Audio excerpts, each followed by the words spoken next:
The UN's office that coordinates humanitarian and emergency relief needs to save some 87 million lives around the world in 2026, but doesn't have the money to do it. I would be lying if I said that this moment isn't daunting.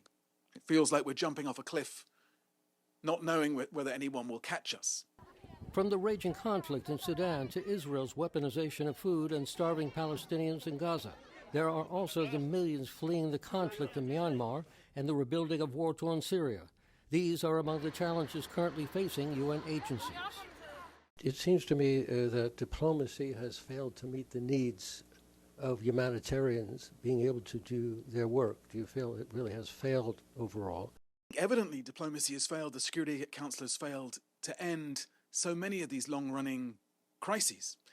And something I said to the Security Council a few weeks ago in the context of Sudan was, do you think that previous generations sat in these seats would have let this crisis run so long?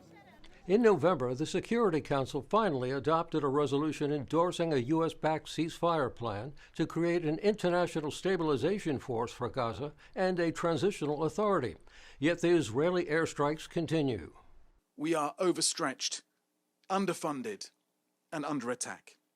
Only 20% of our appeals are supported, and we're being shot at. The real root of the UN's financial difficulties is the fact that the United States and China and a small group of other countries are not paying their dues in full and on time. The UN humanitarian aid plan for 2026 includes $4 billion to reach 3 million people in the occupied Palestinian territories, $2.8 billion for the 20 million people in Sudan, and another $2 billion for 7 million Sudanese refugees. Also, $1.4 billion for Myanmar refugees fleeing the conflict.